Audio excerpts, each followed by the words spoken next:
children.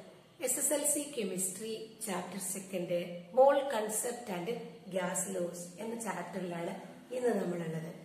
ഈ chapter deal ചെയ്യുന്നത് രണ്ട് ഭാഗങ്ങളായിട്ട് നമുക്ക് ഈ ചാപ്റ്ററിൽ തിരിക്കാം. ഒന്ന് ഗ്യാസ് ലോസ്, രണ്ടാമത്തേത് മോൾ കൺസെപ്റ്റ്.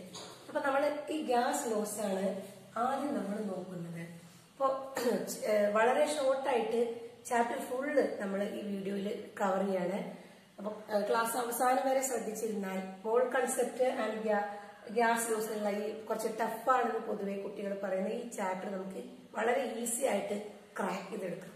അപ്പോ വോളിയവും പ്രഷറും തമ്മിൽ എന്താണ് റിലേഷൻ, അതുപോലെ വോളിയവും ടെമ്പറേച്ചറും തമ്മിൽ എന്താണ് ബന്ധം, വോളിയവും നമ്പർ ഓഫ് മോളിക്യൂൾസും തമ്മിൽ എന്താണ് ബന്ധം, ഇതാണ് നമ്മൾ ആദ്യമായിട്ട് നോക്കുന്നത്. അപ്പൊ എന്താണ് വോളിയം എന്ന് പറഞ്ഞിട്ടുണ്ടെങ്കിൽ വോളിയം ഓഫ് എ സബ്സ്റ്റൻസ്, അത് നമ്മൾ പറയുന്നത് വോളിയം എന്ന് പറയുന്നത് space occupied by a substance എന്നാണ്. വോളിയം എന്ന് പറഞ്ഞാൽ ഒരു വസ്തുവിന് ഇരിക്കാൻ ആവശ്യമായ സ്ഥലം, അതാണ് വോളിയം എന്ന് പറയുന്നത്. ഇപ്പൊ നമ്മള് ഈ ഒരു ഗ്ലാസ് എടുക്കുക, ഈ ഒരു ഗ്ലാസിന്റെ വോളിയം എന്ന് പറഞ്ഞിട്ടുണ്ടെങ്കിൽ ഈ ഗ്ലാസ്സിൽ നമ്മൾ വെള്ളം എടുക്കുകയാണെങ്കിൽ ആ വെള്ളത്തിന് ഇരിക്കാൻ വേണ്ട ഒരു സ്ഥലം ഉണ്ടല്ലോ, അതാണ് ഈ ഗ്യാസിന്റെ ഈ പാത്രത്തിന്റെ വോളിയം എന്ന് പറയുന്നത്. അപ്പൊ അത് എന്താണ്, അത് നമ്മൾ എങ്ങനെ മെഷർ ചെയ്യും? ഇതിന്റെ നീളവും വീതിയും ഉയരം ഒക്കെ നമ്മൾ നോക്കിയിട്ടാണ് വോളിയം എടുക്കുക. അപ്പൊ ഗ്യാസിന്റെ വോളിയം എന്ന് പറഞ്ഞാൽ എന്താണ്, ഒരു വസ്തുവിന് ഇരിക്കാൻ ആവശ്യമായ സ്ഥലം, അതാണ് volume. The space occupied by a സബ്സ്റ്റൻസിനെയാണ് നമ്മൾ വോളിയം എന്ന് പറയാം. ഗ്യാസിന്റെ കാര്യത്തിൽ ഒരു പ്രത്യേകത, ഇപ്പൊ ജലമാണെങ്കിൽ നമ്മൾ 1 ലിറ്റർ വെള്ളം ഒരു പാത്രത്തിലേക്ക് ഒഴിച്ചാൽ ആ 1 ലിറ്റർ തന്നെ ആയിട്ടാണ് അത് പാത്രത്തിൽ പരന്ന് നിൽക്കുക. അല്ലെങ്കിൽ കുപ്പിയിലെ വെള്ളം നമ്മളൊരു ബക്കറ്റിലേക്ക് ഒഴിച്ചാല് ബക്കറ്റിന്റെ താഴെ ഭാഗത്ത് ഇത് പരന്ന് നിൽക്കും. ഗ്യാസിന്റെ കാര്യത്തിൽ അങ്ങനെയല്ല. ഗ്യാസിന്റെ കാര്യത്തിൽ വോളിയം എന്ന് പറഞ്ഞിട്ടുണ്ടെങ്കിൽ ആ ഒരു ഗ്യാസിന്റെ വോളിയം എന്ന് പറയുന്നത് ആ ഗ്യാസ് സ്ഥിതി ചെയ്യുന്ന പാത്രത്തിന്റെ വോളിയം എത്രയാണോ അതാണ് ആ ഗ്യാസിന്റെ വോളിയം ഉണ്ടാവുക. കാരണം നമ്മള് 1 ലിറ്റർ ഗ്യാസ് എടുത്തിട്ട് നമ്മള് 2 ലിറ്ററിന്റെ പാത്രത്തിലേക്ക് ഒഴിച്ച് ആ 2 ലിറ്ററിന്റെ പാത്രത്തിൽ ഫുള്ളായിട്ട് ഇത് പരന്ന് നിൽക്കും. അതന്നെ ആ ഗ്യാസിന്റെ അടുത്ത് നമ്മൾ 1/2 ലിറ്ററിന്റെ ചെറിയ പാത്രത്തിൽ കണ്ടെയ്നറിലേക്ക് മാറ്റിയാലോ ആ 1/2 ലിറ്ററിന്റെ പാത്രത്തിൽ അത് ഒതുങ്ങി നിൽക്കും. അതിന്റെ ഉള്ളിൽ കൂടി കിടന്നിട്ട് ആ മോളിക്യൂൾസ് ഓടിക്കളിക്കും. അപ്പൊ ഇതാണ് ഗ്യാസിന്റെ കാര്യത്തിലുള്ള വ്യത്യാസം. എന്താ പറഞ്ഞത്? Volume of a gas is the volume of the container in which it occupies. അതാണ് ഗ്യാസിന്റെ കാര്യത്തിലുള്ള വോളിയം എന്ന് പറയുന്നത്. അപ്പൊ അതാണ് വോളിയം എന്ന് പറഞ്ഞത്. ഇനി വോളിയവും പ്രഷറും തമ്മിലുള്ള റിലേഷൻ നമുക്ക് നോക്കാം. അപ്പൊ ഇതിലിപ്പോ ഞാൻ 1 ലിറ്ററിന്റെ ഒരു കണ്ടെയ്നർ ആണിത് ഇമാജിൻ ചെയ്യാം. ഇതിൽ നമ്മൾ ഗ്യാസ് മോളിക്യൂൾസിനെ വെച്ചു. ഓക്കെ, ഇത് 1 ലിറ്ററിന്റെ ഒരു കണ്ടെയ്നർ. ഈ കണ്ടെയ്നറിൽ നിന്നും ഞാൻ ഈ ഗ്യാസ് മോളിക്യൂൾസിനെ എടുത്തിട്ട് ഒരു 1/2 ലിറ്ററിന്റെ ഒരു കണ്ടെയ്നറിലേക്ക് ട്രാൻസ്ഫർ ചെയ്യും. അപ്പൊ ഇതിലുള്ള എത്ര നമ്പർ ഓഫ് മോളിക്യൂൾസ് ഉണ്ടോ അത്രയും തന്നെയാണ് ഞാൻ ഈ കണ്ടെയ്നറിലേക്കും മാറ്റുന്നത്. ഇനി ഇവിടുത്തെ പ്രഷറും വോളിയവും തമ്മിലുള്ള റിലേഷനാണ് നമ്മൾ നോക്കുന്നത്. പിന്നെ എന്താണ് പ്രഷർ എന്നറിയണ്ടേ? പ്രഷർ എന്ന് പറഞ്ഞിട്ടുണ്ടെങ്കിൽ ഈ ഗ്യാസ് മോളിക്യൂൾസ് ഇവരിങ്ങനെ നിരന്തരം കണ്ടിന്യൂസ് മൂവ്മെന്റിലാണ്, നിരന്തര ചലനത്തിലാണ്. അങ്ങനെ ചലിക്കുന്നതിന്റെ ഇടയിൽ എന്താണ്, ഇവ പരസ്പരം കൂട്ടിയിടിക്കും. അതേപോലെ ഇവ ഒക്യുപ്പൈ ചെയ്യുന്ന ഈ കണ്ടെയ്നറിന്റെ വാളുകളുമായിട്ടും കൂട്ടിയിടിക്കും. അപ്പൊ ഈ കൂട്ടിയിടിക്കുമ്പോ ഈ വാളിന് ഈ പാത്രത്തിന്റെ ചുവരുകൾക്ക് ഒരു ഫോഴ്സ് അനുഭവപ്പെടും. അങ്ങനെ ഓരോ യൂണിറ്റ് ഏരിയയിലും എത്ര ഫോഴ്സ് അനുഭവപ്പെടുന്നോ അതാണ് ഈ കണ്ടെയ്നറിൽ ഈ ഗ്യാസ് മോളിക്യൂൾസ് എക്സേർട്ട് ചെയ്യുന്ന പ്രഷർ എന്ന് പറയുന്നത്. അപ്പൊ ഇവിടത്തേക്കാളും പാത്രത്തിന്റെ സ്പേസ് ഇവിടെ കുറവാണ്. അപ്പൊ ഈ ഗ്യാസ് മോളിക്യൂൾസ് ഓടിക്കളിച്ചു വന്ന് ഇവിടെ കൂട്ടി ഇടിക്കുന്ന ഈ പ്രതലം കൂടും. ഓക്കെ, അതായത് ഇവിടെ എന്താണ്, പ്രഷർ കൂടും. ഇവിടെ എന്താണ് നമ്മൾ കമ്മിയാക്കിയത്? വോളിയം കുറച്ചു അല്ലെ? വോളിയം കുറച്ചപ്പോ പ്രഷർ എന്താ ചെയ്തത്? കൂടിപ്പോയി എന്ന് പറയാം. വോളിയം കൂട്ടും തോറും വോളിയം പ്രഷറും തമ്മിലുള്ള അനുപാതം വിപരീത അനുപാതത്തിലാണ് എന്ന് പറയാം. വോളിയം കൂട്ടും തോറും പ്രഷർ എന്താ ആയിട്ട് വരിക? കുറഞ്ഞു വരും. ഡിനോമിനേറ്ററിലുള്ള സംഖ്യ നോക്കുക. ഇത് കൂടും തോറും കിട്ടുന്ന പ്രോഡക്റ്റ് എന്റെ വലിപ്പം കുറഞ്ഞു വരും. ഏതുപോലെ ഒരു കേക്ക് നമുക്ക് കിട്ടി, അത് ഫുള്ള് നമ്മൾ തിന്നാണെങ്കിൽ നമുക്ക് എന്താ 1/1 കിട്ടി എന്ന് പറയാം അല്ലെ? അതേ കേക്കിനെ തന്നെ നമ്മൾ എന്ത് ചെയ്തു? ഡിവൈഡ് ചെയ്തു, 2 ആക്കി. അപ്പൊ നമുക്ക് കിട്ടിയ പങ്ക് എത്രയുടെ ഒരു പങ്കാണ് നമുക്ക് കിട്ടുക? അപ്പൊ നമുക്ക് കിട്ടിയത് എത്രയും 1/2 നമുക്ക് കിട്ടിയ പങ്ക് കുറഞ്ഞില്ലേ, ഡിനോമിനേറ്റർ ബന്ധം കൂടി. അതേ കേക്കിനെ തന്നെ നമ്മൾ എന്ത് ചെയ്തു, 3 പാർട്ടാക്കി മാറ്റിയിട്ട് അതിലൊരു പാർട്ടാണ് നമുക്ക് കിട്ടുന്നത്. അതായത് 1ന്റെ 3ന്റെ 3 ഒരു ഭാഗമാണ് നമുക്ക് കിട്ടുക. ഡിനോമിനേറ്ററിന്റെ സംഖ്യ കൂടിയപ്പോൾ കിട്ടുന്ന പ്രോഡക്റ്റ് കുറഞ്ഞു വരും. അതേപോലെ ഇവിടെ പ്രഷർ കൂടുന്തോറും വോളിയം കുറയും, അല്ലെങ്കിൽ വോളിയം കൂടുന്തോറും പ്രഷർ കുറയും. ഇൻവേഴ്സ്ലി പ്രൊപ്പോർഷണൽ അല്ലെങ്കിൽ വിപരീതാനുപാതത്തിലാണ് പറയാം. ഇതാണ് വോളിയവും പ്രഷറും തമ്മിലുള്ള റിലേഷൻ. അടുത്തത് വോളിയവും ടെമ്പറേച്ചറും തമ്മിലുള്ള റിലേഷൻ ആണ് പിന്നീട് നമ്മൾ നോക്കുന്നത്. അപ്പൊ ഈ വോളിയവും പ്രഷറും തമ്മിലുള്ള റിലേഷൻ വെച്ചിട്ട് നമുക്കൊരു നിയമം പഠിക്കാനുണ്ട്. ആ വോളിയവും പ്രഷറും തമ്മിലുള്ള നിയമമാണ് നമ്മൾ ആദ്യം പഠിക്കുന്ന ബോയിൽസ് ലോ. ബോയിൽസ് ലോ പറയുന്നത് എന്താണ്? അറ്റ് കോൺസ്റ്റന്റ് ടെമ്പറേച്ചർ നമ്മൾ സ്ഥിരമായിട്ട് വെക്കുകയാണെങ്കിൽ volume of a particular amount of gas is inversely proportional to its pressure. Temperature താപനില സ്ഥിരമായി വെക്കുമ്പോൾ ഒരു വാതകത്തിന്റെ വ്യാപ്തം അതിന്റെ മർദ്ദവുമായി വിപരീത അനുപാതത്തിലാണ്. പിന്നെ നമ്മൾ ഇതിൽ അടുത്തതായിട്ട് പഠിക്കുന്നത് ഇതിന്റെ ഈ നിയമം വെച്ചിട്ടാണ് നമ്മൾ ഒരു ടാങ്കില് എന്ത് പറയുന്നത്, ഒരു ടാങ്കില് എയർ ബബിള് താഴേക്ക്, ഒരു അക്വേറിയത്തിലെ എയർ ബബിള് താഴേക്ക് നോക്കിയ ചെറിയ ബബിളായിരിക്കും. പിന്നീട് അത് മുകളിലേക്ക് പോകും തോറും ആ ബബിളിന്റെ വലിപ്പം കൂടിക്കൂടി വരുന്നു. അതായത് ജലത്തില് എന്താണ്, അടിഭാഗത്ത് പ്രഷർ കൂടുതലാണ്, അപ്പൊ വോളിയം കുറവാണ്. പ്രഷർ കുറയും തോറും, അതായത് മുകളിലേക്ക് പോകും തോറും മർദ്ദം കുറഞ്ഞു കുറഞ്ഞു വരും. അതുകൊണ്ടാണ് കുമിളകൾക്ക് വലിപ്പം കൂടി വരുന്നത്. അപ്പോ വോളിയവും പ്രഷറും തമ്മിലുള്ള റിലേഷൻ നമ്മൾ പറഞ്ഞു. വോളിയവും പ്രഷറും തമ്മിലുള്ള റിലേഷൻ എന്ന് പറഞ്ഞിട്ടുണ്ടെങ്കിൽ ഇൻവേഴ്സ്ലി പ്രൊപ്പോർഷണൽ ആണ്. അതായത് പ്രഷർ കൂട്ടിയാൽ വോളിയം കുറയും, അതേപോലെ തന്നെ പ്രഷർ കുറച്ചാൽ വോളിയം കൂടും. അല്ലെങ്കിൽ വോളിയം കൂട്ടിയാൽ പ്രഷർ കുറയും, വോളിയം കുറച്ചാൽ പ്രഷർ കൂടും. ഒന്ന് കൂട്ടിയാൽ മറ്റൊന്ന് കുറയും. അതായത് വിപരീത അനുപാതത്തിലാണ് വോളിയവും പ്രഷറും. എങ്ങനെയാണെങ്കിൽ ടെമ്പറേച്ചർ അവിടെ കോൺസ്റ്റന്റ് ആണെങ്കിൽ. ഇതന്നെയാണ് ആര് പറഞ്ഞത്? ബോയിൽസ് ലോ പറയുന്നതും. ബോയിൽസ് ലോ പറയുന്നത് at constant temperature the volume of a definite mass of gas is inversely proportional to its pressure. ഇതാണ് ബോയിൽ നിയമം പറയുന്നത്. ഇനി നമുക്ക് അപ്പൊ നമ്മുടെ വോളിയവും പ്രഷറും തമ്മിലുള്ള റിലേഷൻ പറഞ്ഞു കഴിഞ്ഞു. അടുത്തത് വോളിയവും ടെമ്പറേച്ചറും തമ്മിലുള്ള റിലേഷനാണ് നമ്മൾ നോക്കാൻ പോകുന്നത്. പ്രഷർ കോൺസ്റ്റന്റ് ആക്കി വെക്കുക. എന്നിട്ട് ഇപ്പൊ നോക്കിയേക്ക, ഇതൊരു ബലൂണ്. ഈ ബലൂണിന് നമ്മൾ വെയിലത്തിടുക. ഈ ബലൂണ് വെയിലത്തിടുകയാണ് നമ്മള്. അപ്പൊ ബലൂണിലുള്ള പ്രഷർ അവിടെ കോൺസ്റ്റന്റ് ആണ്. പ്രഷർ നമ്മൾ കൂട്ടാനും കുറക്കാനും ഒന്നും പോകുന്നില്ല. എന്നിട്ട് വെയിലത്തിടുമ്പോ എന്ത് ചെയ്യും? ഇവിടെ ടെമ്പറേച്ചർ ഇങ്ങനെ കൂടിക്കൊണ്ടിരിക്കും അല്ലെ? ടെമ്പറേച്ചർ കൂടുന്ന സമയത്ത് ഈ ഗ്യാസ് മോളിക്യൂൾസ് വികസിക്കും, എക്സ്പാൻഡ് ചെയ്യും. അങ്ങനെ എക്സ്പാൻഡ് ചെയ്യുമ്പോൾ എന്താണ്? ഇവർക്ക് ഇരിക്കാൻ കൂടുതൽ വോളിയം വേണം. ടെമ്പറേച്ചർ കൂടുമ്പോ വോളിയം കൂടും, അത്ര മനസ്സിലാക്കുക. ടെമ്പറേച്ചറും വോളിയം തമ്മിലുള്ള റിലേഷൻ പറയുകയാണെങ്കിൽ പ്രഷർ കോൺസ്റ്റന്റ് ആയിരിക്കുമ്പോൾ volume of a gas is directly proportional to its temperature. വോളിയവും ടെമ്പറേച്ചറും തമ്മിലുള്ള അനുപാതം നേരനുപാതത്തിലാണ്. വോളിയം ടെമ്പറേച്ചറും തമ്മിലുള്ള റിലേഷൻ പറയുകയാണെങ്കിൽ ഇവ തമ്മിൽ ഒന്ന് കൂടിയാൽ മറ്റത് കൂടും. ടെമ്പറേച്ചർ കൂടിയാല് വോളിയം കൂടും. ഇതാണ് ആര് പറഞ്ഞത്? ചാൾസ് നിയമം പറയുന്നത്. ചാൾസ് നിയമം പറയുന്നത് at a constant pressure the volume of a definite mass of gas is directly proportional to temperature in Kelvin scale. ഇതാണ് വോളിയവും ടെമ്പറേച്ചറും തമ്മിലുള്ള റിലേഷൻ. വോളിയവും പ്രഷറും തമ്മിലുള്ള റിലേഷനാണ് ബോയിൽ നിയമം പറയുന്നത്.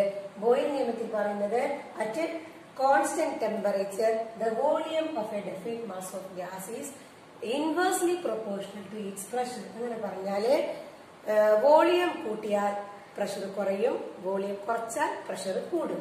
ഇതിന്റെ അടിസ്ഥാനത്തിലാണ് നമ്മൾ ഒരു വാട്ടർ ടാങ്കിന് അടിയിൽ നിന്ന് വരുന്ന എയർ ബബിളിന് വലുപ്പം കുറവായിരിക്കും. അതായത് അവിടെ വെള്ളത്തിനടിയിൽ പ്രഷർ കൂടുതലായിരിക്കും.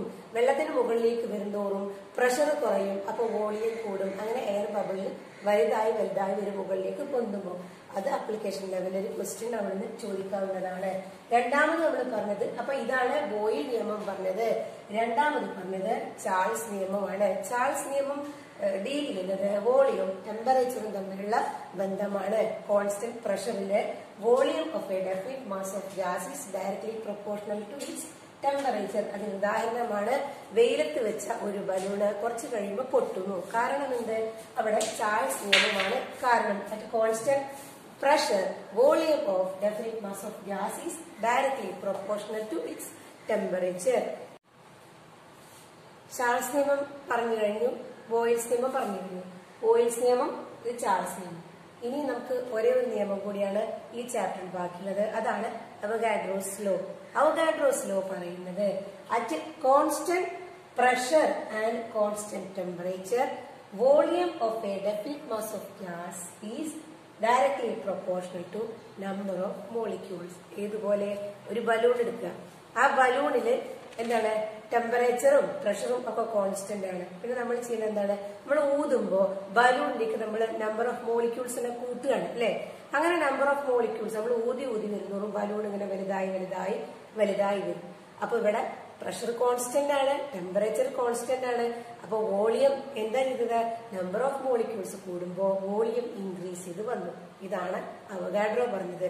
അത് constant temperature and pressure the volume of a definite mass of gas is directly proportional to the number of molecules.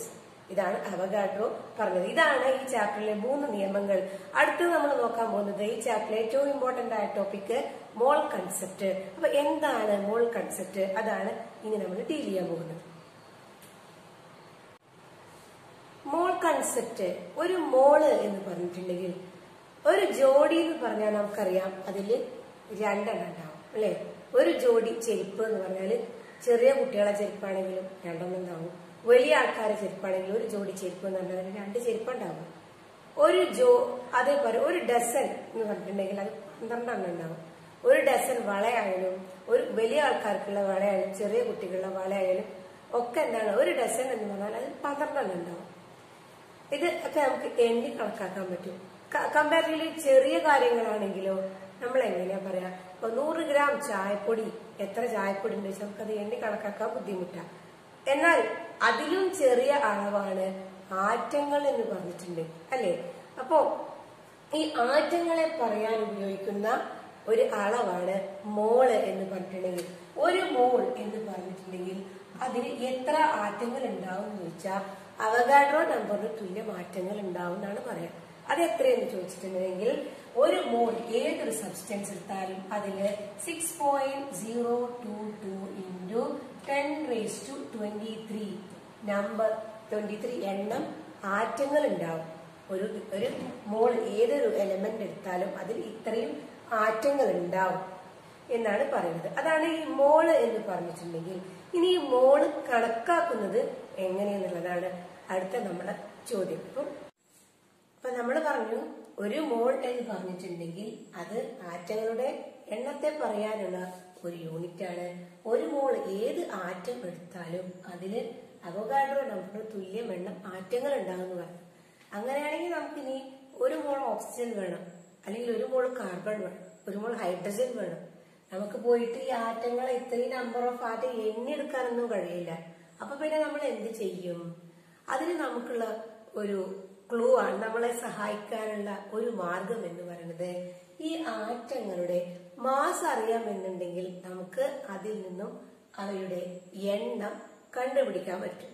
ഇപ്പൊ ഉദാഹരണം, ഇപ്പോ ബാങ്കില് അല്ലെങ്കിൽ ഈ പുണ്യസ്ഥലങ്ങളിലൊക്കെ നേർച്ചപ്പെട്ടികൾ ഉണ്ടാവും. അവിടെ കുറെ ചില്ലറ പൈസകൾ ഉണ്ടാവും.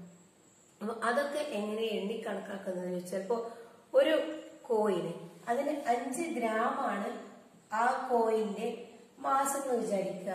ഇങ്ങനെയുള്ള 1000 കോയിനുകൾ അടങ്ങിയ ഒരു ബാഗ് നമ്മളെടുത്ത് തന്നു.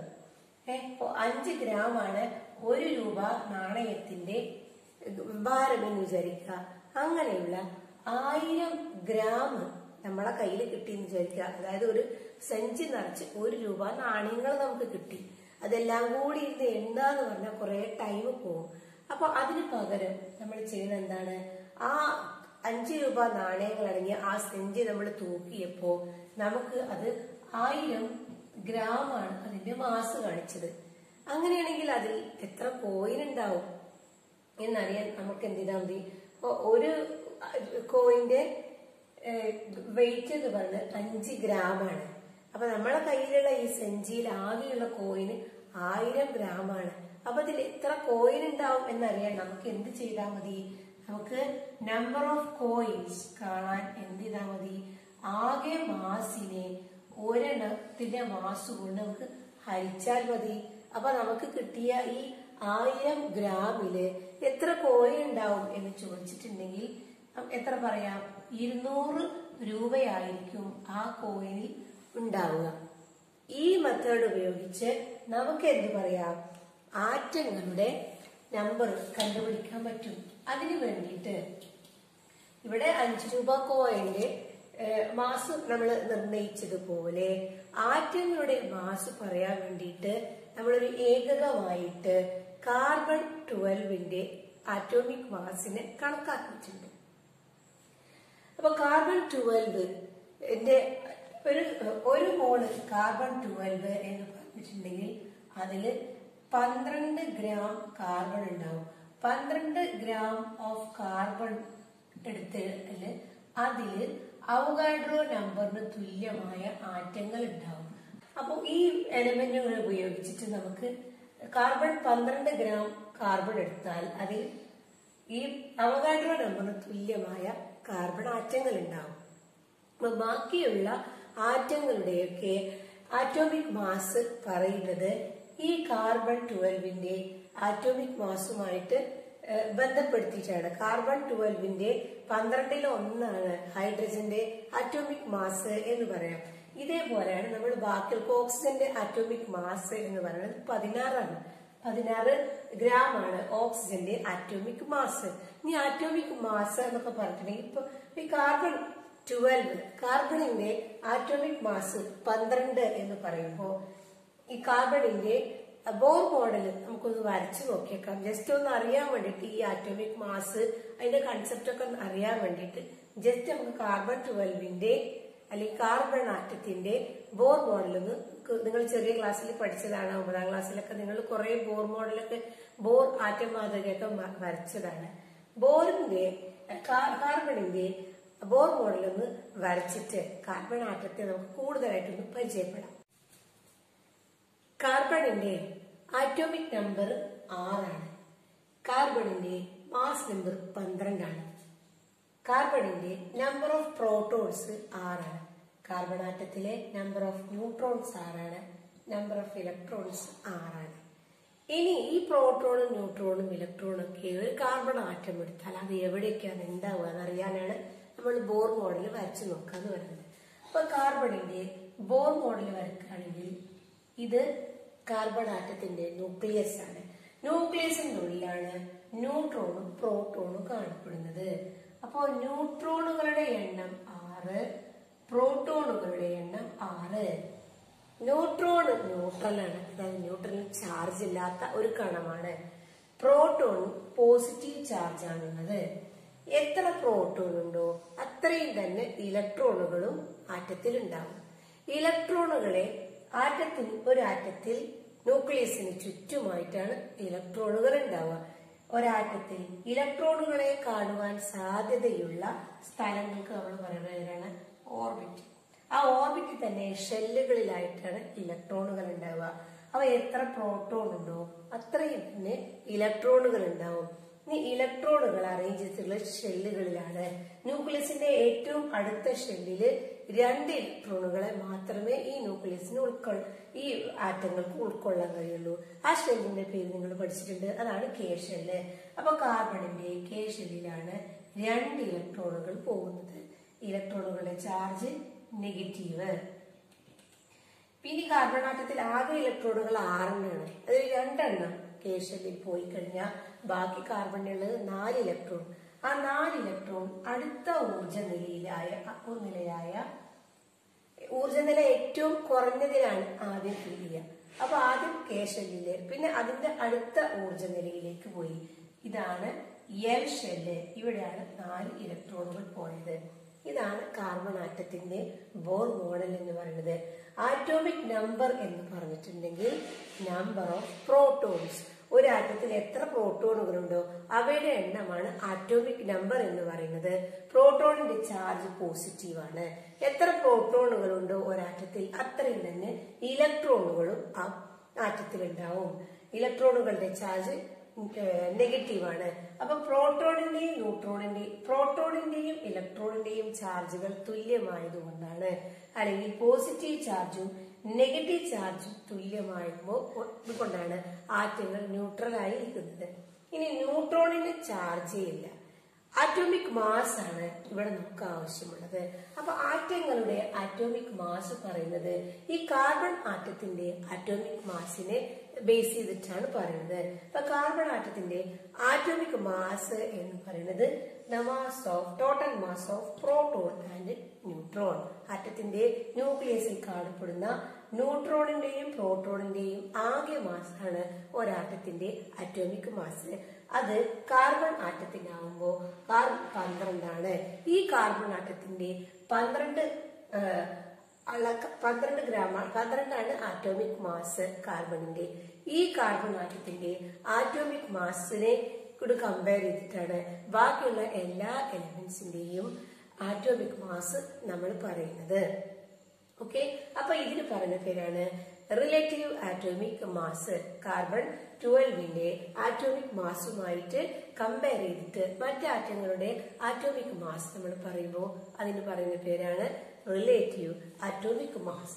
അങ്ങനെയാണെങ്കിൽ ഇനി ഈ ഓരോ ആറ്റത്തിന്റെയും ഓരോ എലമെന്റിന്റെയും ആറ്റോമിക് മാസ് എത്രയാണോ അത്രയും ഗ്രാം നമ്മൾ ആ എലമെന്റിന്റെ എടുത്തിട്ടുണ്ടെങ്കിൽ അതിൽ അവഗാഡ്രോ നമ്പറിന് തുല്യമായ ആറ്റങ്ങൾ ഉണ്ടാവും. അതായത് 1 മോള് എന്ന് പറഞ്ഞിട്ടുണ്ടെങ്കിൽ 1 മോൾ എന്ന് പറഞ്ഞാൽ അതിൽ 1 മോൾ ഈക്വൽ ടു 6.022 into 10⁻23 നമ്പർ. അപ്പോ ചുരുക്കി പറഞ്ഞ ഏതൊരു ആറ്റത്തിന്റെയും ഒരു GAM നമുക്കറിയാമെന്നുണ്ടെങ്കിൽ ഏതൊരു ആറ്റത്തിന്റെയും GAM നമുക്കറിയാമെന്നുണ്ടെങ്കിൽ നമുക്ക് ഒരു ചാക്കിൽ അല്ലെങ്കിൽ ഒരു സഞ്ചിയിൽ ഒരു കുപ്പിയിൽ കുറെ ആറ്റങ്ങളെ തന്നിട്ടുണ്ടെങ്കിൽ അതിന്റെ ടോട്ടൽ മാസ് നമുക്കറിയാം. ഒരു GAM നമുക്കറിയാമെന്നുണ്ടെങ്കിൽ അതിൽ എത്ര നമ്പർ ഓഫ് ആറ്റങ്ങൾ ഉണ്ടാവും എന്ന് നമുക്ക് കണ്ടുപിടിക്കാൻ പറ്റും. അപ്പൊ ഫോർ എക്സാമ്പിൾ സോഡിയം ആറ്റത്തിന്റെ ആറ്റോമിക് മാസ് എന്ന് പറയുന്നത് 23 ആണ്. അപ്പൊ സോഡിയം ആറ്റത്തിന്റെ ഒരു മോൾ സോഡിയം നമുക്ക് വേണമെങ്കിൽ നമ്മൾ 23 ഗ്രാം സോഡിയം എടുക്കണം. 23 ഗ്രാം സോഡിയം എടുത്താൽ അതിൽ 1 മോൾ സോഡിയം ഉണ്ടാവും. 1 മോൾ സോഡിയം എന്ന് പറഞ്ഞാൽ അതിലുള്ള ആറ്റങ്ങൾ എത്രയാണ്? അവഗാഡ്രോ നമ്പറിന് തുല്യം ആറ്റങ്ങൾ അതിലുണ്ടാവും. എത്രയിലെ 23 ഗ്രാം സോഡിയം നമ്മൾ എടുത്തിട്ടുണ്ടെങ്കിൽ അതിലുള്ള ആറ്റങ്ങളുടെ എണ്ണം 6.022 into 10⁻23 എന്ന് പറയുന്ന അവഗാഡ്രോ സംഖ്യയായിരിക്കും. അങ്ങനെയാണെങ്കിൽ how many GAM will be there in 46 gram of sodium? എത്രയായിരിക്കും 46 ഗ്രാം സോഡിയത്തില് പിന്നെ ഉണ്ടാവുക? അതായത് 23 ഗ്രാം സോഡിയത്തിന് അവഗാഡ്രോ നമ്പറിന് തുല്യം അല്ലെങ്കിൽ 1 മോള് സോഡിയം ഉണ്ടെങ്കിൽ അതിന്റെ ഇരട്ടിയാണ് 46 ഗ്രാം. അപ്പൊ എത്ര ഉണ്ടാവും? 1 മോള് 23. അപ്പോ അതിന്റെ ഇരട്ടി എന്ന് പറഞ്ഞാൽ 46-ൽ 2 മോൾ സോഡിയം ഉണ്ടാവും. ഇത് കാണാനുള്ള equation number of gram atomic mass അറിയാൻ വേണ്ടിട്ട് എന്ത് ചെയ്താൽ മതി? നമ്പർ ഓഫ് മോൾസ് അല്ലെങ്കിൽ number of gram atomic mass കാണാൻ എന്ത് ചെയ്താൽ മതി? ഗിവൺ മാസ്, നമുക്ക് ചോദ്യത്തിൽ തന്ന മാസില്ലേ, given mass divided by atomic GAM of the element. GAM of the element തന്നിരിക്കുന്ന മാസിനെ ആ മൂലകത്തിന്റെ ഗ്രാം ആറ്റോമിക് മാസുമായിട്ട് ഡിവൈഡ് ചെയ്താൽ നമുക്ക് എത്ര മോൾ ഉണ്ട് എന്ന് കാണാൻ പറ്റും. എത്ര മോൾ ഉണ്ട് എന്ന് കാണാം. എത്ര മോൾ ഉണ്ട് എന്ന് കണ്ടാൽ പിന്നെ നമുക്ക് എന്താണ്, ഒരു മോളിൽ അവഗാഡ്രോ നമ്പറിന് തുല്യമായ എണ്ണ മാറ്റങ്ങൾ ഉണ്ടെങ്കിൽ എത്ര മോള് തന്നാലും നമുക്ക് അതിനെന്ത് ചെയ്താൽ മതി, അതിലുള്ള ആറ്റങ്ങളുടെ എണ്ണം കാണാനും ആ നമ്പറിനെ അവഗാഡ്രോ നമ്പർ കൊണ്ട് ഗുണിച്ചാൽ മതി. അപ്പൊ ഇവിടെ തന്ന മാസ് 46 ഗ്രാമാണ്. ഈ എലമെന്റ് ഇവിടെ തന്ന എലമെന്റ് സോഡിയമാണ്. സോഡിയത്തിന്റെ ആറ്റോമിക് മാസ് 23 ആണ്. ഇത് ചെയ്താൽ നമുക്ക് എത്ര കിട്ടി, 2 മോളാണ്, അല്ലെങ്കിൽ 2 ഓർ എന്ത് പറയാ GAM ആണ് ഈ തന്നിട്ടുള്ളത്. അപ്പൊ സോഡിയത്തിന്റെ 2 മോൾ എടുത്താൽ അതിൽ എത്ര നമ്പർ ഓഫ് ആറ്റങ്ങൾ ഉണ്ടാവും എന്നറിയാൻ എന്ത് ചെയ്താൽ മതി, number of atoms in 2 moles of sodium equal to 2 മോൾ അല്ലേ, അത് into 6.022 into 10⁻23. ഇത്രയും നമ്പർ ഓഫ് ആറ്റങ്ങൾ ഉണ്ടാവും 2 മോൾ എടുത്തിട്ടുണ്ടെങ്കിൽ. അവഗാഡ്രോ നമ്പറിനെ നമ്മൾ റെപ്രസെന്റ് ചെയ്യുന്നത് ക്യാപിറ്റൽ N പിന്നെ ചെറിയൊരു എയും വെച്ചിട്ടാണ് നമ്പർ ഓഫ് അവഗാഡ്രോ നമ്മൾ റെപ്രസെന്റ് ചെയ്യുന്നത്. അപ്പൊ ഈ മോഡലിൽ നമുക്ക് എന്ത് ചെയ്യാൻ പറ്റും, പർട്ടിക്കുലർ ഗ്രാം ആ എലിമെന്റിനെ തന്നിട്ടുണ്ടെങ്കിൽ അതിൽ എത്ര മോൾ ഉണ്ട് എന്ന് കണ്ടുപിടിക്കാൻ പറ്റും. എത്ര മോൾ ഉണ്ട് എന്നറിഞ്ഞാൽ നമുക്ക് അതിൽ എത്ര ആറ്റങ്ങൾ ഉണ്ട് എന്നും വളരെ ഈസി ആയിട്ട് കണ്ടുപിടിക്കാൻ പറ്റും. അതിനുള്ള ഇക്വേഷൻ എന്താണ്, നമ്പർ ഓഫ് മോൾസ് അല്ലെങ്കിൽ ഗ്രാം ആറ്റോമിക് മാസ് കാണാൻ തന്ന മാസിനെ ആ തന്ന എലമെന്റിന്റെ GAM കൊണ്ട് ഹരിച്ചാൽ മതി. അപ്പോ എത്ര മോൾ ഉണ്ട് എന്ന് കിട്ടും. എത്ര മോൾ ഉണ്ട് എന്ന് കിട്ടിക്കഴിഞ്ഞാൽ പിന്നെ ആ തന്ന മോളിന്റെ എണ്ണത്തെ അവഗാഡ്രോ നമ്പർ കൊണ്ട് ഗുണിച്ചാൽ അതിലുള്ള ആറ്റങ്ങളുടെ എണ്ണവും നമുക്ക് ഈസി ആയിട്ട് കിട്ടും. അപ്പൊ നമ്മൾ എന്താണ് ഇതുവരെ പഠിച്ചതിൽ നിന്ന് മനസ്സിലാക്കിയത്, ഏതെങ്കിലും ഒരു എലമെന്റിന്റെ ഒരു നിശ്ചിത ഗ്രാം നമുക്ക് തന്നു കഴിഞ്ഞാൽ നമുക്ക് അതിൽ എത്ര മോൾസ് ഉണ്ട്, എത്ര ആറ്റങ്ങൾ ഉണ്ട് എന്ന് നമുക്ക് കണ്ടെത്തുവാൻ കഴിയും. എങ്ങനെയാണ് നമ്മൾ കണ്ടെത്തുന്നത്, നമ്പർ ഓഫ് മോൾസ് അല്ലെങ്കിൽ നമ്പർ ഓഫ് GAM, അതിനുള്ള GAM ഗ്രാം ആറ്റോമിക് മാസ്, അല്ലെങ്കിൽ ഇതന്നെയാണ് എന്ത് നമ്പർ ഓഫ് മോൾസ് കാണാൻ നമുക്ക് എന്ത് ചെയ്താൽ മതി, ഗിവൺ മാസ് നമുക്ക് ഏതെങ്കിലും ഒരു എലമെന്റിന്റെ അല്ലെങ്കിൽ ഏതെങ്കിലും ഒരു ആറ്റത്തിന്റെ ഒരു നിശ്ചിത മാസ് നമുക്ക് തന്നിട്ടുണ്ടെങ്കിൽ അത് ഗിവൺ മാസിനെ എന്ത് ചെയ്താൽ മതി, ആ ആറ്റത്തിന്റെ ആറ്റോമിക് മാസ് കൊണ്ട് ഹരിച്ചാൽ നമുക്കത് കിട്ടും. ആറ്റോമിക് മാസ് കൊണ്ട് ഹരിച്ചാൽ നമുക്ക് എന്ത് കിട്ടും, നമ്പർ ഓഫ് GAM അല്ലെങ്കിൽ അതിന്റെ പേരാണ് നമ്പർ ഓഫ് മോൾസ് കിട്ടും. നമ്പർ ഓഫ് മോൾസ് കിട്ടിക്കഴിഞ്ഞാൽ നമുക്കറിയാം ഒരു മോൾ ഏത് ആറ്റത്തിലും അവഗാഡ്രോ നമ്പറിന് തുല്യമായ ആറ്റങ്ങളാണുള്ളത്.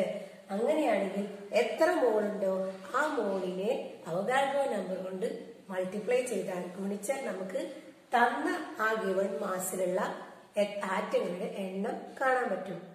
തന്നിട്ടുണ്ട് 42 ഗ്രാം നൈട്രജൻ നമുക്ക് തന്നിട്ട് നമ്മളോട് ചോദിച്ചിരിക്കുകയാണ് ഇതിൽ എത്ര ആറ്റങ്ങൾ ഉണ്ട് എന്ന് കണ്ടുപിടിക്കണം.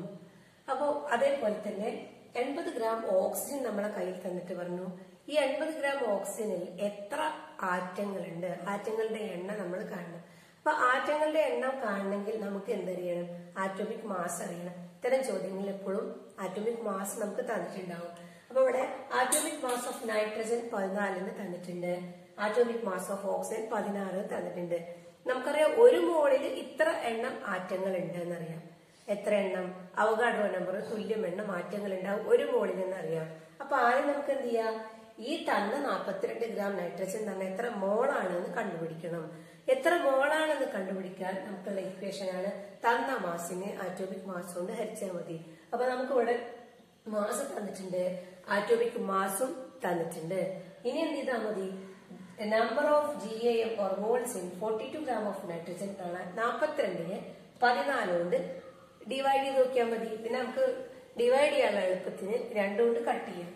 42ല് 4ൽ 2 ഒരു പ്രാവശ്യം, 4ൽ 2 2 പ്രാവശ്യം, 2ൽ 2 ഒരു പ്രാവശ്യം. 14 2 7 പ്രാവശ്യം. ഓക്കെ, അപ്പൊ 21 ഡിവൈഡഡ് ബൈ 7 ചെയ്താൽ നമുക്ക് ഉത്തരം 3 എന്ന് കിട്ടും. അതായത് നമ്പർ ഓഫ് മോൾസ് എത്ര ഉണ്ട്? 3 ആണ് നമ്പർ ഓഫ് മോൾസ്. തന്ന 42 ഗ്രാം നൈട്രജൻ എന്ന് പറഞ്ഞാൽ 3 മോള് നൈട്രജൻ ആണുള്ളത്. ഒരു മോളില് അവഗാഡ്രോ നമ്പറിന് തുല്യമായ ആറ്റങ്ങൾ ഉണ്ടെങ്കിൽ 3 മോളിൽ എത്ര ഉണ്ടാവും? 3 ഇൻറ്റു അവഗാഡ്രോ നമ്പർ, അത്ര നമ്പർ ഓഫ് മോളിക്യൂൾസ് ഉണ്ടാവും. അപ്പൊ നമുക്ക് ഇവിടെ എഴുതിക്കൂടെ? Number of moles of nitrogen എത്ര വരിക? Number of mole, number of atoms, number of atoms in 42 gram of nitrogen equal to 3 into Avogadro number 6.022 into 10⁻23 ആറ്റങ്ങൾ ഉണ്ടാവും 42 ഗ്രാം നൈട്രജൻ എടുത്തിട്ടുണ്ടെങ്കിൽ. അതേപോലെ തന്നെ നമ്മളോട് പറഞ്ഞിട്ടുണ്ട് 80 ഗ്രാം ഓക്സിജനിൽ ഉള്ള ആറ്റങ്ങളുടെ എണ്ണം കണ്ടുപിടിക്കുക. 80 ഗ്രാം ഓക്സിജൻ എന്ന് പറഞ്ഞാൽ എത്ര മോൾ ഓക്സിജൻ ആണ് നോക്കുക. എത്ര മോൾ ഓക്സിജൻ ആണെന്ന് കാണാൻ ചെയ്താൽ മതി. തന്ന 80 ഗ്രാമിനെ ഓക്സിജന്റെ ആറ്റോമിക് നമ്പർ കൊണ്ട് ഹരിച്ചാൽ മതി. ഓക്സിജന്റെ ആറ്റോമിക് നമ്പർ തന്നിട്ടുണ്ട് 16. ഇത് ക്വസ്റ്റ്യനിൽ തരും. അപ്പൊ എന്ത് ചെയ്യുക? തന്ന മാസിനെ ആറ്റോമിക് മാസ് കൊണ്ട് ഹരിക്കുക. ഹരിക്കാൻ എളുപ്പത്തിന് എന്ത് ചെയ്യുക? അതിനെ രണ്ടോണ്ടും കട്ട് ചെയ്തൊന്ന് ചെറുതാക്കുക. 80 2 8 2 4 പ്രാവശ്യം, പിന്നെ ഈ 0 കൊടുക്കുക. അപ്പൊ 40 ആയി. 16 2 8 പ്രാവശ്യം. അപ്പൊ 40നെ 8 കൊണ്ട് ഹരിച്ചാൽ നമുക്ക് ഉത്തരം 5 എന്ന് കിട്ടും. അതായത് 5 മോൾ ഓക്സിജൻ ഉണ്ടായിരിക്കും. ഇനി നമുക്ക് എന്ത് ചെയ്യാം? നമ്പർ ഓഫ് ഓക്സിജൻ ആറ്റം കണ്ടൂടെ? നമ്പർ ഓഫ് ആറ്റംസ് എവിടെ? ഇൻ 80 ഗ്രാം ഓഫ് ഓക്സിജൻ എത്ര വരും? 5 into Avogadro number, 5 into NA എഴുതാം. അല്ലെങ്കിൽ എന്ത് ചെയ്യാം? 5 ഇൻറ്റു 6.022 ഇൻറ്റു 10⁻23 ആറ്റങ്ങൾ ഉണ്ടാവും. ഏതിലെ? 80 ഗ്രാം ഓക്സിജൻ എടുത്തിട്ടുണ്ടെങ്കിൽ.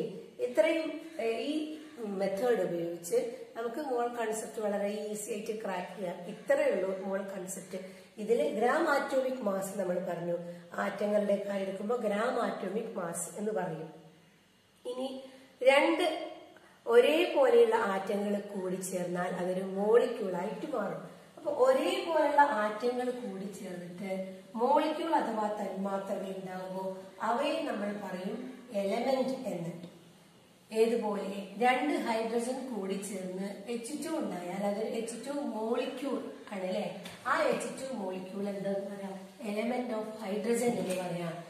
ഇനി വ്യത്യസ്തമായ 2 മോളിക്യൂൾസ് തമ്മിൽ കൂടി ചേർന്നിട്ടാണ്, വ്യത്യസ്തമായ 2 ആറ്റങ്ങൾ കൂടി ചേർന്ന് മോളിക്യൂൾ ഉണ്ടാകുമ്പോൾ അതിനെ കോമ്പൗണ്ട് എന്ന് പറയും. ഏതുപോലെ? കാർബണും ഓക്സിജനും ചേർന്ന് കാർബൺ ഡൈ ഓക്സൈഡിന്റെ ഒരു കോമ്പൗണ്ട് ഉണ്ടായി എന്നാണ് നമ്മൾ പറയാ.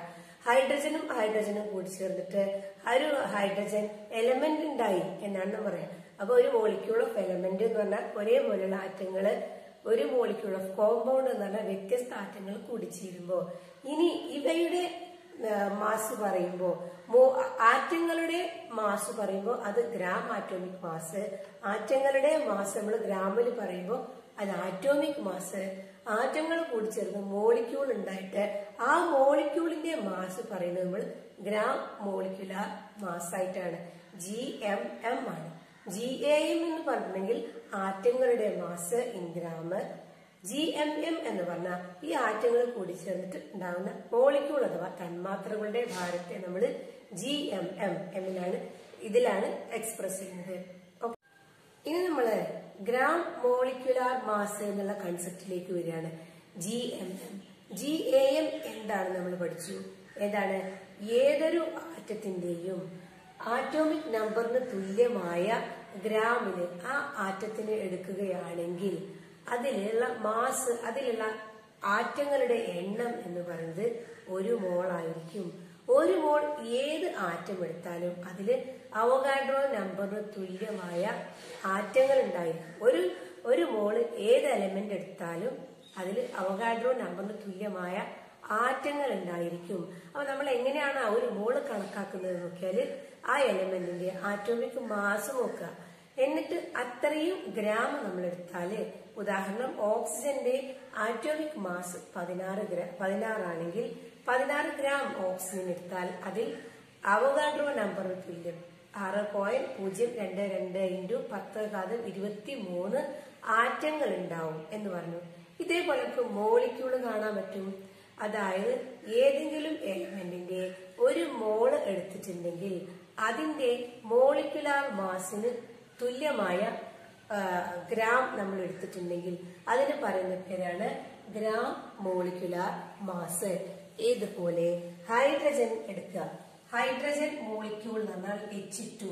ഹൈഡ്രജൻ മോളിക്യൂൾ നമ്മൾ നേരത്തെ പറഞ്ഞു, 2 ഹൈഡ്രജൻ ആറ്റങ്ങൾ കൂടി ചേരുമ്പോഴാണ് ഹൈഡ്രജൻ മോളിക്യൂൾ ഉണ്ടാവുന്നത്.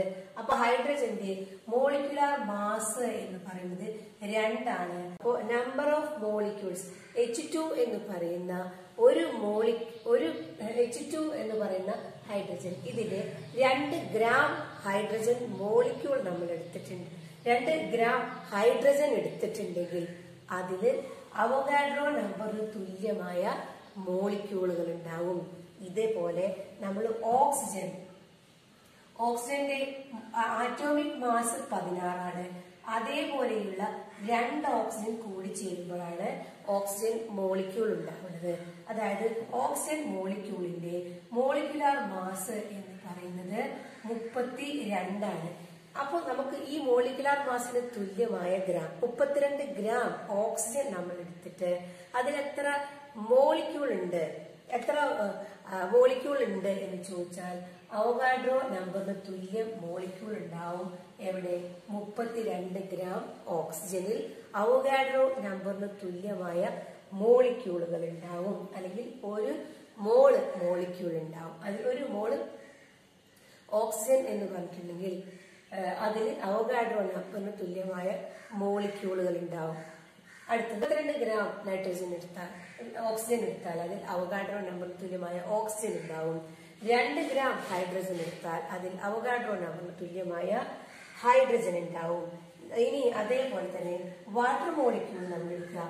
H2O വാട്ടർ മോളിക്യൂൾ എടുത്താൽ ഇതിന്റെ മോളിക്കുലാർ മാസ് നമ്മൾ നേരത്തെ കണ്ടെത്തി 18. അപ്പൊ 18 ഗ്രാം ജലം നമ്മൾ എടുത്തിട്ടുണ്ടെങ്കിൽ അതിൽ അവഗാഡ്രോ 18 ഗ്രാം ജലം എടുത്തിട്ടുണ്ടെങ്കിൽ അതിലുള്ള മോളിക്യൂൾസ് എത്രയായിരിക്കും? അവഗാഡ്രോ നമ്പറിന് തുല്യ മോളിക്യൂൾ ഉണ്ടാവും. എവിടെ? 18 ഗ്രാം ജലം വാട്ടർ നമ്മൾ എടുത്തിട്ടുണ്ടെങ്കിൽ. അതേ അമോണിയയുടെ നോക്കാം. Ammonia NH3. അപ്പൊ നൈട്രജന്റെ ആറ്റോമിക് മാസ്. അപ്പൊ ആദ്യം നമുക്ക് എന്ത് ചെയ്യണം? അമോണിയയിലെ മോളിക്കുലാർ മാസ് അറിയണം. മോളിക്കുലാർ മാസ് അറിയാൻ എന്ത് ചെയ്യണം? നൈട്രജന്റെയും ഹൈഡ്രജന്റെയും ആറ്റങ്ങളുടെ എണ്ണം കൊണ്ട് കൂട്ടണം. അപ്പൊ നൈട്രജൻ ഒരാറ്റം, അതായത് നൈട്രജന്റെ ആറ്റോമിക് മാസ് 14. അതിന്റെ കൂടെ 3 ഹൈഡ്രജൻ ആറ്റങ്ങളാണ് കൂടിച്ചേർന്നത്. ഒരു ഹൈഡ്രജന്റെ ആറ്റോമിക് മാസ് 1. അങ്ങനെ 14 + 3 ചെയ്താൽ നമുക്ക് 17 ആണ് നൈട്രജന്റെ അമോണിയയുടെ മോളിക്കുലാർ മാസ്. അപ്പൊ 17 ഗ്രാം അമോണിയ നമ്മൾ എടുത്താൽ, അതായത് മോളിക്കുലാർ മാസിന് തുല്യമായ അമോണിയ നമ്മൾ ഗ്രാമിൽ എടുക്കുകയാണ്. 17 ഗ്രാം അമോണിയ എടുത്തിട്ടുണ്ടെങ്കിൽ അതിൽ അവഗാഡ്രോ നമ്പറിന് തുല്യമായ മോളിക്യൂളുകൾ ഉണ്ടാവും. ഇതാണ് ഗ്രാം മോളിക്കുലാർ മാസ് എന്ന് പറഞ്ഞിട്ടുണ്ടെങ്കിൽ. മോളിക്കുലാർ മാസ് കാണാം, മോളിക്യൂൾസിന്റെ മോളിക്കുലാർ മാസ് കാണാം. എന്നിട്ട് ആ മോളിക്കുലാർ മാസിന് തുല്യമായ ഗ്രാമിൽ നമ്മൾ ആ എലമെന്റിനെ എടുത്തിട്ടുണ്ടെങ്കിൽ അതിലൊക്കെ അവഗാഡ്രോ നമ്പറിന് തുല്യമായ മോളിക്യൂൾസ് ഉണ്ടാവും. അല്ലെങ്കിൽ 1 മോള് മോളിക്യൂളുകൾ ഉണ്ടാവും എന്ന് നമുക്ക് പറയാം. ചുരുക്കി പറഞ്ഞിട്ടുണ്ടെങ്കിൽ 1 മോളിക്കുലാർ മാസുള്ള ഏതെങ്കിലും ഒരു സബ്സ്റ്റൻസിന്റെ 1 മോളിക്കുലാർ മാസിന് തുല്യമായി ആ സബ്സ്റ്റൻസിനെ നമ്മൾ ഗ്രാമിൽ എടുക്കുകയാണെങ്കിൽ അതാണ് ആ സബ്സ്റ്റൻസിന്റെ ഗ്രാം മോളിക്കുലാർ മാസ്. ഉദാഹരണം, ഹൈഡ്രജന്റെ ആറ്റോമിക് മാസ് 1 ആണ്. അങ്ങനെയുള്ള 2 ഹൈഡ്രജൻ ആറ്റങ്ങൾ കൂടിച്ചേർന്നാൽ അതൊരു ഹൈഡ്രജൻ മോളിക്യൂളായി. അപ്പൊ ആ ഹൈഡ്രജൻ മോളിക്യൂളിന്റെ മാസ് എന്ന് പറയുന്നത് ആ 2 ഹൈഡ്രജൻ ആറ്റങ്ങളുടെയും ആറ്റോമിക് മാസ് കൂടിയതാണ്. അതായത് ഹൈഡ്രജൻ ആറ്റത്തിന്റെ ആറ്റോമിക് മാസ് 1 ആണെങ്കിൽ ഹൈഡ്രജന്റെ മോളിക്കുലാർ മാസ് 2 ആണ്. ഈ 2 മോളിക്കുലാർ മാസിന് തുല്യമായ മാസ് നമ്മൾ ഗ്രാമിൽ എടുക്കുകയാണെങ്കിൽ, അതായത് 2 ഗ്രാം മോളിക്കുലാർ മാസ് ഹൈഡ്രജൻ എടുക്കുകയാണെങ്കിൽ അതിനെയാണ് നമ്മൾ ഹൈഡ്രജന്റെ GMM എന്ന് പറയുന്നത്, ഹൈഡ്രജന്റെ ഗ്രാം മോളിക്കുലാർ മാസ് എന്ന് പറയുന്നത്. പിന്നെ GAM എന്ന് പറയാം. അപ്പൊ അതിലുള്ള ഓക്സിജൻ ആറ്റങ്ങളുടെ എണ്ണം ചോദിച്ചാൽ അതിൽ അവോഗാഡ്രോ നമ്പറിന് തുല്യം ഓക്സിജൻ ആറ്റങ്ങൾ ഉണ്ടാവും. അതില് എത്ര മോളിക്യൂൾ ഓഫ് ഓക്സിജൻ ഉണ്ടായിരിക്കും എന്ന് വെച്ചാലോ അവോഗാഡ്രോ നമ്പറിന് തുല്യം ഓക്സിജൻ മോളിക്യൂളുകൾ ഉണ്ടായിരിക്കും. അപ്പോ ആദ്യം പറഞ്ഞത് നമ്മൾ ആറ്റങ്ങളുടെ കാര്യം, പിന്നെ നമ്മൾ പറഞ്ഞത് സബ്സ്റ്റൻസ് കൂടിച്ചേർന്ന് മോളിക്യൂളുകളാകുമ്പോൾ മോളിക്യൂളുകളുടെ എണ്ണാണ് പിന്നീട് പറഞ്ഞത്. ഇനി നമ്മള് നൈട്രജൻ 28 ഗ്രാം എടുത്തിട്ടുണ്ട് ഇവിടെ. ഇനി ഈ 28 ഗ്രാം നൈട്രജൻ നമ്മൾ എടുത്തിട്ടുണ്ടെങ്കിൽ അതിൽ എത്ര ആറ്റങ്ങൾ ഉണ്ടാവും എന്ന് നമുക്ക് ആദ്യം നോക്കാം. 28 ഗ്രാം നൈട്രജൻ എടുത്തിട്ടുണ്ടെങ്കിൽ നമുക്കറിയാം നൈട്രജന്റെ ആറ്റോമിക് മാസ് എന്ന് പറയുന്നത്, നൈട്രജന്റെ atomic mass of nitrogen 14 gram nitrogen എടുത്തിട്ടുണ്ടെങ്കിൽ അതിൽ അവോഗാഡ്രോ നമ്പറിന് തുല്യം ആറ്റങ്ങൾ ഉണ്ടാവും എന്ന് നമുക്കറിയാം. അപ്പോ 14 ഗ്രാം നൈട്രജൻ എടുത്താൽ അതിൽ അവോഗാഡ്രോ നമ്പറിന് തുല്യമായ ആറ്റങ്ങൾ ഉണ്ടാവും. അങ്ങനെയുള്ള എത്ര നൈട്രജൻ ഉണ്ട് ഇവിടെ? 28 ഗ്രാം നൈട്രജന്റെ മോളിക്യൂളിനെയാണ് നമ്മൾ എടുത്തിട്ടുള്ളത് അല്ലെ. അപ്പോ ഈ 28 ഗ്രാം നൈട്രജനിൽ എത്ര ആറ്റങ്ങൾ ഉണ്ടാവും എന്ന് ചോദിച്ചിട്ടുണ്ടെങ്കിൽ 14 ഗ്രാമിലുള്ളത് അവോഗാഡ്രോ നമ്പറിന് തുല്യം 6.022 into 10⁻23 ആറ്റങ്ങളാണെങ്കിൽ ഇവിടെ അതുപോലെയുള്ള എന്താണ് നൈട്രജന്റെ മോളിക്യൂളിനെയാണ് നമ്മൾ എടുത്തിട്ടുള്ളത്. അതുകൊണ്ട് ഇവിടെ എത്ര ഉണ്ടാവും? 2 into 6.022 into 10⁻23 ഗ്രാം ഉണ്ടാവും. കാരണം എന്താണ്? 14 ഗ്രാം നൈട്രജൻ എടുത്താൽ അതിൽ അവോഗാഡ്രോ നമ്പറിന് തുല്യമായ ആറ്റങ്ങളാണ് ഉണ്ടാകുക. അപ്പോ അതിന്റെ ഇരട്ടിയാണ് നമ്മൾ എടുത്തിട്ടുള്ളത്. 28 ഗ്രാം നൈട്രജൻ എടുത്തിട്ടുണ്ടെങ്കിൽ അതിന് എത്ര നമ്പർ ഓഫ് ആറ്റങ്ങൾ ഉണ്ടാവും അറിയാൻ എന്ത് ചെയ്താൽ മതി? അത് ഇൻറ്റു 2 ചെയ്താൽ മതി. പിന്നെ നമ്മൾ എന്താ മോള് എന്ന് പറഞ്ഞിട്ടുണ്ടെങ്കിൽ ഒരു മോള് ഏത് സബ്സ്റ്റൻസ് എടുത്താലും അതിൽ അവോഗാഡ്രോ നമ്പറിന് തുല്യമായ ആറ്റങ്ങൾ ഉണ്ടാവും എന്ന് പറഞ്ഞു. അപ്പോ ഇതിൽ എത്ര മോൾ ആറ്റങ്ങൾ ഉണ്ടാവും എന്ന് ചോദിച്ചാൽ നമുക്ക് എന്ത് പറയാം? ഇതില് 2 മോള് ആറ്റങ്ങൾ ഉണ്ടാവും എന്ന് പറഞ്ഞൂടെ? 2 moles ഓഫ് ആറ്റങ്ങൾ എന്ന് പറഞ്ഞൂടെ? പിന്നെ നമ്മള് ഇതില് എത്ര ആറ്റങ്ങൾ ഉണ്ടെന്ന് ചോദിച്ചാല് 2 into 6.022 into 10⁻23 ആറ്റങ്ങൾ ഉണ്ട് എന്ന് പറയാം. എത്ര മോൾ ഉണ്ട് എന്ന് ചോദിച്ചിട്ടുണ്ടെങ്കിലോ ഒരു മോളില് ഇത്ര ഉണ്ടാവുക. അപ്പോ ഇതിൽ എത്ര ഉണ്ടാവും? 2 അവോഗാഡ്രോ നമ്പറിന് തുല്യമാകുമ്പോൾ 2 മോൾ ഉണ്ടാവും. പിന്നെ നമ്മൾ വേറൊന്നും കൂടി നോക്കി, ഇതിൽ എത്ര GAM നൈട്രജൻ ഉണ്ടായിരിക്കും? ഗ്രാം ആറ്റോമിക് മാസ് എന്ന് പറഞ്ഞിട്ടുണ്ടെങ്കിൽ എന്താണ്? Atomic mass expressed in gram. അതായത് നൈട്രജന്റെ ആറ്റോമിക് മാസ് 14 അതിന് തുല്യം മാസുള്ള നൈട്രജൻ നമ്മൾ എടുക്കുകയാണ്. 14 ഗ്രാം നൈട്രജൻ നമ്മൾ എടുക്കുകയാണെങ്കിൽ അതിൽ എന്താണ്? അവോഗാഡ്രോ നമ്പറിന് തുല്യ മാറ്റങ്ങൾ ഉണ്ടാവും. ഇവിടെ നമ്മൾ 14ന്റെ ഇരട്ടി 28 ഗ്രാം നൈട്രജൻ ആണ് എടുത്തത്. അപ്പൊ അതിൽ 2 അവോഗാഡ്രോ നമ്പറിന് തുല്യം നൈട്രജൻ ആറ്റങ്ങൾ ഉണ്ടാവും. ഒരു മോൾ എനി ആറ്റം എന്ന് പറഞ്ഞിട്ടുണ്ടെങ്കിൽ അതിന്റെ എന്താണ് അതിന്റെ ആറ്റോമിക് മാസിന് തുല്യമായ സബ്സ്റ്റൻസ് നമ്മൾ എടുക്കുകയാണെങ്കിൽ അതിൽ എത്ര ഉണ്ടാവും? ഒരു മോള് ആ സബ്സ്റ്റൻസ് ഉണ്ടാവും. അപ്പൊ ഇവിടെ നമ്മൾ എന്താണ് അതിന്റെ ഇരട്ടി ആറ്റോമിക് മാസിന്റെ ഡബിളാണ് നമ്മൾ എടുത്തിട്ടുള്ളത് 28 ഗ്രാം. അപ്പൊ ഇതിൽ 2 മോൾ ആറ്റങ്ങൾ ഉണ്ടാവും. ഇത് എത്ര ആറ്റോമിക് മാസാണ്? ആറ്റോമിക് മാസ് 14 ഗ്രാം ആണെങ്കിൽ ഇവിടെ എന്താണ് 14 into 2 ആണ്. അപ്പൊ നമുക്ക് എന്ത് പറയാം? ഇവിടെ 2 GAM നൈട്രജൻ ആറ്റങ്ങൾ ഉണ്ടാകും എന്ന് പറയാം. പിന്നെ ഇനിയും കൺഫ്യൂഷൻ ഉണ്ടെങ്കിൽ നമുക്ക് എന്താണ് ഈ GAM atomic mass number of gram atomic mass കാണാനുള്ള ഇക്വേഷൻ ഉണ്ട്. എന്താണ്? നമ്പർ ഓഫ് GAM കാണാൻ ഉള്ള ഇക്വേഷൻ ആണ് ഗിവൺ മാസ്, തന്നിരിക്കുന്ന mass divided by atomic mass. അപ്പൊ നമുക്കിവിടെ തന്നിട്ടുള്ള മാസ് എത്രയാണ്? 28 ഗ്രാം ആണ്. അപ്പൊ നോക്കിയേക്ക, 28 ഡിവൈഡഡ് ബൈ നൈട്രജന്റെ ആറ്റോമിക് മാസ് 14 ആണ്. അപ്പൊ നമുക്ക് എത്ര കിട്ടുക? ആറ്റോമിക് മാസ് 2 GAM കിട്ടൂലേ? അപ്പൊ ഒരു GAMല് 14 ആണെങ്കിൽ 2 GAMല് 1 മോൾ നൈട്രജനിൽ എന്ന് പറഞ്ഞിട്ടുണ്ടെങ്കിൽ അതിൽ 14 ഗ്രാം ആണ്. അപ്പോ 28 ഗ്രാമിൽ 2 മോൾ ഉണ്ടാവും. 1 മോൾ നൈട്രജനിൽ അവഗാഡ്രോ നമ്പറിന് തുല്യമായ ആറ്റങ്ങൾ ഉണ്ടെങ്കിൽ 2 മോൾ നൈട്രജനിൽ 2 അവഗാഡ്രോ നമ്പറിന് തുല്യമായ ആറ്റങ്ങൾ ഉണ്ടാവും. അപ്പോൾ നൈട്രജന്റെ കാര്യത്തിൽ നമുക്ക് എന്ത് പറയാം? 28 ഗ്രാം നൈട്രജൻ എന്ന് പറഞ്ഞിട്ടുണ്ടെങ്കിൽ അതിൽ 2 അവഗാഡ്രോ നമ്പറിന് തുല്യം ആറ്റങ്ങൾ ഉണ്ടാവും. അതേപോലെ 2 മോള് നൈട്രജന്റെ 2 മോൾ ഉണ്ടാവും. ഈ നൈട്രജന്റെ ആറ്റങ്ങളുടെ എണ്ണം 2 മോൾ ഉണ്ടാവും. അതേപോലെ ഇത് എത്ര ഗ്രാം ആറ്റോമിക് മാസ് ആണെന്ന് ചോദിച്ചാൽ 2 GAM ആണ് നമുക്ക് പറയാം. ഇനി ഒന്നുകൂടി വ്യക്തമാവാൻ നമുക്ക് ഓക്സിജന്റെ ഒരു മോളിക്യൂൾ ഒരു ഓക്സിജന്റെ 1 GMM എടുത്താലോ 1 ഗ്രാം മോളിക്യുലാർ മാസ് ഓഫ് ഓക്സിജന്റെ തുല്യമായിട്ടുള്ള ഓക്സിജൻ നമുക്ക് എടുക്കാം. അപ്പൊ ഇവിടെ എത്ര വരിക? ഓക്സിജന്റെ ആറ്റോമിക് മാസ് ഓഫ് ഓക്സിജൻ എന്ന് പറഞ്ഞിട്ടുണ്ടെങ്കിൽ ആറ്റോമിക് മാസ് ഓഫ് ഓക്സിജൻ 16 ആണ്. അങ്ങനെയുള്ള അപ്പൊ മോളിക്യുലാർ മാസ് എത്ര വരും? Molecular mass of oxygen equal to 16 ഇവിടെ വേറൊരു 16 കൂടി വരും, 32 ആണ് മോളിക്യുലാർ മാസ്. അങ്ങനെയാണെങ്കിൽ നമ്മൾ എന്ത് ചെയ്യാണ്?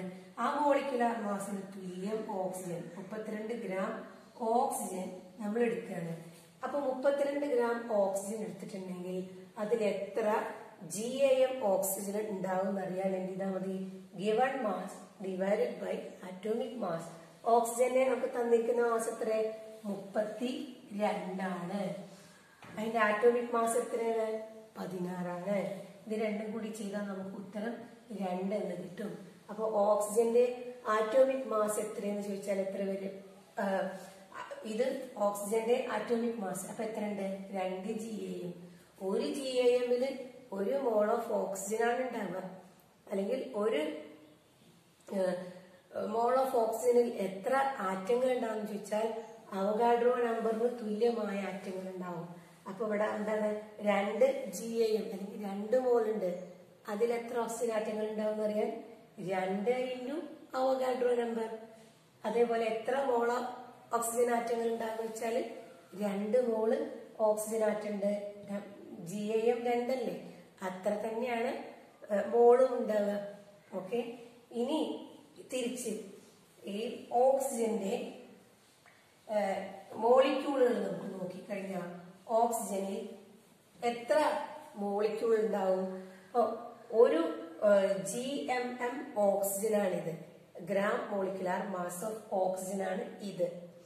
ആറ്റോമിക് മാസ് എന്ന് പറഞ്ഞിട്ടുണ്ടെങ്കിൽ എന്താണ്? ആറ്റത്തിന്റെ മാസ്. പിന്നെ ആറ്റോമിക് മാസ് ആറ്റങ്ങളുടെ മാസ്. ഇത് അങ്ങനെയുള്ള 2 ആറ്റങ്ങൾ കൂടി ചേർന്നപ്പോൾ ഒരു ഓക്സിജൻ മോളിക്യൂൾ ഉണ്ടായി. ഓക്സിജൻ മോളിക്യൂളിന്റെ മോളിക്കുലാർ മാസ് എത്രയായിരിക്കും? ഇതാ എഴുതിയിട്ടുണ്ട്. ആ മോളിക്കുലാർ മാസിന് തുല്യം ഗ്രാമിൽ നമ്മൾ ഓക്സിജൻ എടുത്താൽ അതിൽ 32 ഗ്രാം ഓക്സിജൻ ഉണ്ടായിരിക്കും. അപ്പോൾ ഈ 32 ഗ്രാം ഓക്സിജനിൽ എത്ര മോളിക്യൂൾ ഓക്സിജൻ ഉണ്ടാവും? മോളിക്യൂളുകളുടെ എണ്ണം എത്രയെന്ന് ചോദിച്ചാൽ ഒരു 6.022 ഇൻറ്റു 10⁻23 മോളിക്യൂൾസ് ഓഫ് ഓക്സിജൻ ഉണ്ടാവും. ഓക്സിജന്റെ ഒരു മോളിക്യൂൾ എടുത്താല് അതിന്റെ മോളിക്കുലാർ മാസ് ആണ് 32 ഗ്രാം. ഇനി ഇതില് എത്ര മോൾ ഓഫ് മോളിക്യൂൾസ് ഉണ്ടാവും എന്ന് ചോദിച്ചാൽ എത്ര മോൾ ഓഫ് മോളിക്യൂൾസ് ഉണ്ടാവും എന്ന് ചോദിച്ചാൽ 1 മോൾ ഓഫ് മോളിക്യൂൾസ് ഉണ്ടാവും. പിന്നെ ഇതിൽ എത്ര GMM ഉണ്ടാവും എന്ന് ചോദിച്ചാലോ ഓക്സിജനിൽ എത്ര GMM ഉണ്ടാവും എന്ന് ചോദിച്ചാൽ 1 GMM 1 gram molecular mass of ഓക്സിജനും ഇതിലുണ്ടായിരിക്കും. ഇതേപോലെ നമ്മൾ നേരത്തെ ചെയ്ത നൈട്രജനെ നോക്കിയാലോ നൈട്രജന്റെ ആറ്റോമിക് മാസ് എന്ന് പറയുന്നത് 14. അപ്പൊ അങ്ങനെയുള്ള 2 നൈട്രജൻ കൂടി ചേർന്നാൽ നൈട്രജൻ മോളിക്യൂളായി. അതിന്റെ മോളിക്കുലാർ മാസ് എന്ന് പറയുന്നത് 28 ആണ്. അങ്ങനെയാണെങ്കിൽ മോളിക്കുലാർ മാസിന് തുല്യമായ മാസിൽ നമ്മൾ എന്ത് ചെയ്യണം, നൈട്രജൻ എടുക്കുകയാണ്. അപ്പോ എത്ര വരും? 28 ഗ്രാം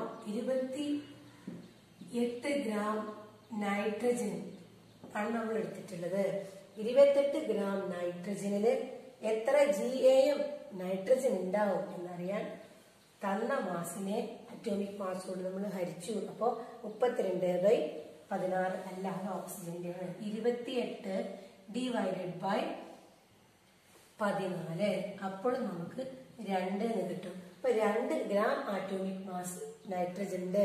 1 ഗ്രാം ആറ്റോമിക് മാസ് നൈട്രജനിൽ Avogadro number 1 gram atomic mass nitrogen എടുത്തിട്ടുണ്ടെങ്കിൽ അതിൽ 1 മോള് നൈട്രജൻ ആറ്റങ്ങൾ ഉണ്ടാവും. 1 മോൾ ഏത് ആറ്റം എടുത്താലും അതിൽ അവഗാഡ്രോ നമ്പറിന് തുല്യം ആറ്റങ്ങൾ ഉണ്ടാവും. അപ്പൊ ഇവിടെ 2 മോൾ നൈട്രജൻ ഉണ്ട്. അപ്പൊ അതിൽ 2 ഇൻറ്റു അവഗാഡ്രോ നമ്പറിന് തുല്യമായ ആറ്റങ്ങൾ ഉണ്ടാവും. നൈട്രജന്റെ മോളിക്യൂൾ എടുത്താലോ ഇതില് എത്ര മോളിക്യൂൾ ഉണ്ടാവും എന്ന് ചോദിച്ചാൽ ഇത് 1 മോള് നൈട്രജൻ മോളിക്യൂളാണ്. 2 mole nitrogen atom, 1 mole nitrogen മോളിക്യൂള്. 1 മോൾ ഏതൊരു സബ്സ്റ്റൻസിന്റെയും 1 മോളിൽ അവഗാഡ്രോ നമ്പർ തുല്യമായ മോളിക്യൂളുകൾ ഉണ്ടാവും. അപ്പോ അതുകൊണ്ടാണ് ഇവിടെ 1 മോൾ ഏത് സബ്സ്റ്റൻസ് എടുത്താലും അവഗാഡ്രോ നമ്പർ തുല്യമായ ആറ്റങ്ങൾ ഉണ്ടാവും. ഇത് ഒരു മോളിക്യൂൾ ആയതുകൊണ്ട് എന്താണ് 2 ഇൻറ്റു അവഗാഡ്രോ നമ്പർ.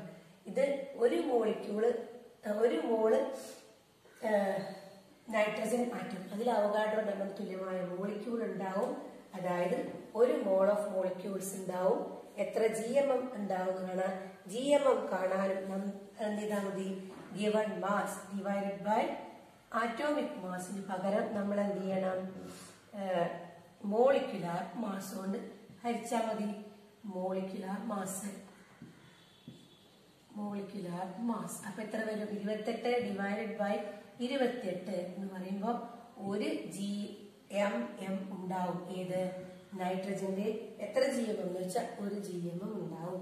ഇത്രയുമാണ് gram molecular mass, gram atomic mass, അല്ലെങ്കിൽ ചുരുക്കി പറഞ്ഞ മോൾ കൺസെപ്റ്റ്.